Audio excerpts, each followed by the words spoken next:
What's up, guys? We have a brand new roadmap introduced by Offworld for Squad, but this is a different kind of roadmap, and we have plenty to talk about, along with progress reports the dev has released about what's coming to the game. So go ahead and hit the subscribe button, leave a like, drop a comment down below. Let me know your thoughts on this updated new direction. And as always, you can use my code SLATE3K30 for a discount on a full copy of Squad or a Fireteam Missions pack at the link in the description below. So not only do we have a new roadmap, we have a couple of progress reports, videos that Offworld is putting out on their YouTube channel to address some of the things that they're focused on. We're going to start off with progress report number 2. Let's take a look and break this down. On the optimization front, we've just finished our work on mesh streaming for non-nanite meshes. Meshes take up a huge amount of VRAM, and by streaming only what's visible on screen, we can significantly reduce that load. This should smooth out frame rates in a noticeable way. You'll see this go live in the 10.2 update in January. That update will be a dedicated bug fixing patch that focuses on quality of life issues, further optimizations, and a number of community requested fixes. So obviously, since the Unreal 5 engine update, optimization has been a big area of concern for the community. And it appears the community may start getting some relief starting in January with this next update. I'm not super familiar with Nanite, although it's been a discussion with the Unreal 5 update, but I'm hoping too that some folks on maybe lower end hardware may see performance improvements with this update. I'm also pleased to see that this is not only an optimization focused update, but it's also going to be an update focused on bug fixes and quality of life changes. I think continued optimizations will happen, but over a span of several updates, this may just be the first big one that we've seen in a little bit. For ICO, we're kicking off a playtest in December with updates to ADS, weapon sway, and a fresh pass on suppression sizing. Once the playtest wraps, we'll evaluate all the feedback, make adjustments, conduct one more playtest, and aim to ship the full set of changes in our February update. We're also planning deeper work on gunplay and locomotion as a part of 10.3. Now, the Infantry Combat Overhaul, or ICO, or ICO, whatever you want to call it, has been talked about since it released. Some folks adapted to it, some folks left because of it. It's been a pretty big topic in the community. And of course, this has been talked about more recently when it comes to making some updates. Now, to be clear, this is not meant to be a removal of the Infantry Combat Overhaul. This is set to be tweaks and adjustments to the systems that were put in place with that update. We've seen some small adjustments and tweaks along the way, but it almost seems somewhat inconsistent. I'm hoping with these changes, we start to see a more polished gunplay experience.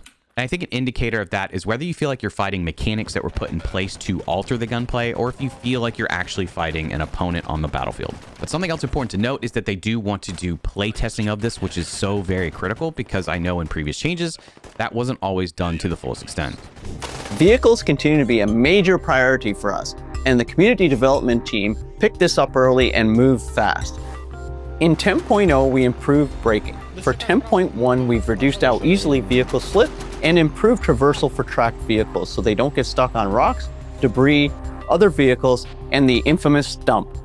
Then, for 10.2, we've shifted our focus to helicopters, especially timers and ticket costs. So yes, we've seen some updates to vehicles. One thing that I'm excited about here is the adjustments to vehicle timers specific to helicopters, and I think that's an important thing. I recently talked about how I think timers are actually hurting some of the fun people can have. People don't want to sit in main and wait 10, 20 minutes for something like a helicopter.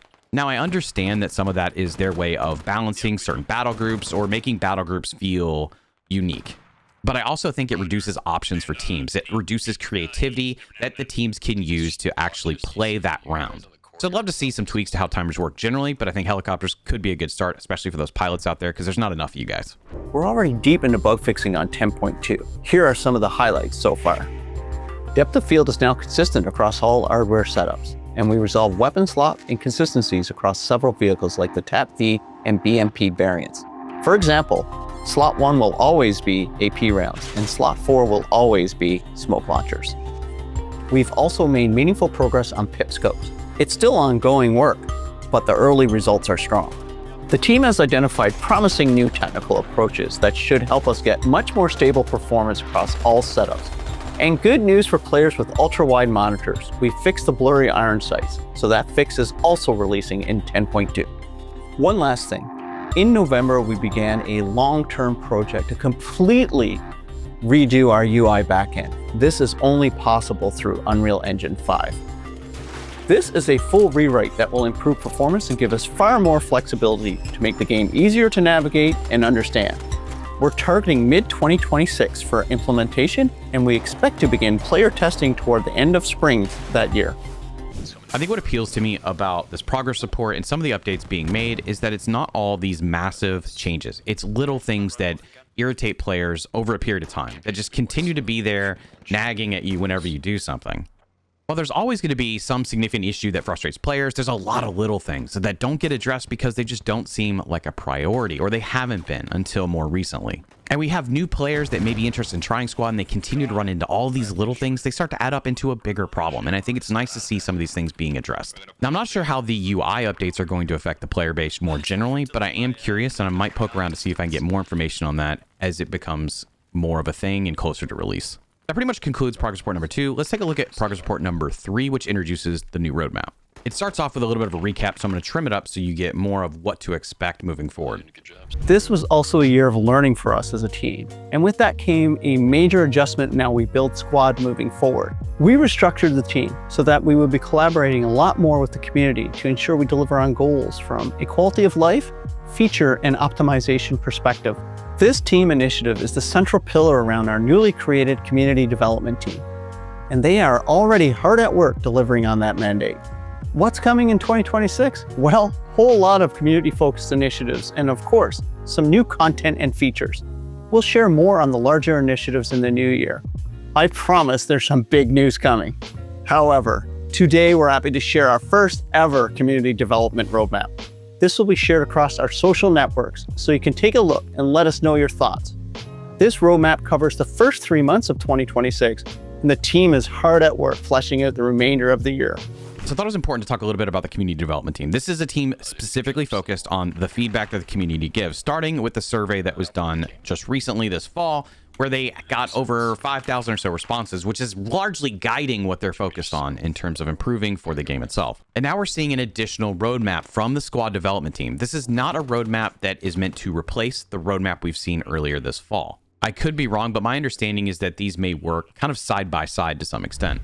Let's take a closer look at some of the things they're addressing, starting with January, which I assume is just all going to be within 10.2. In addition to some of the things we talked about, they're also going to be looking at fall height reduction, which I think just means that they're going to be looking at the heights you fall by and trying to adjust the damage you're taking. My hope is that some of the silly damage you might take from small jumps may be reduced.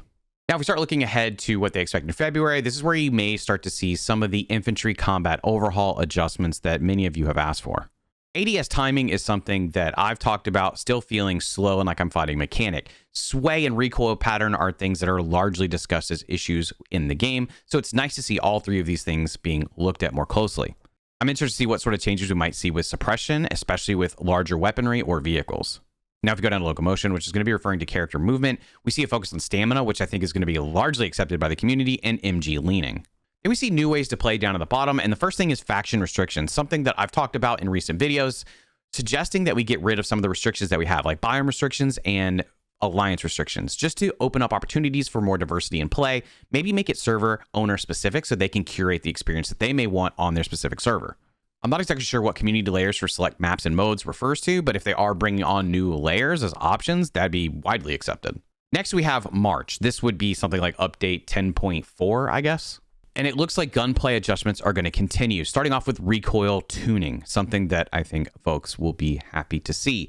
Continued work towards suppression, including removing friendly suppression effects and investigate flinch, which I assume will both make suppression more predictable. Then we see the adjustments to scope and sights being added to this, which I think is where you're going to see some changes, maybe depiction picture scopes, but I don't know what all will change there. I do think better eye relief and viewfinder size are two components that I think would please a lot of players, just having slightly bigger scopes rather than feeling like you're so far away from looking through that magnified scope.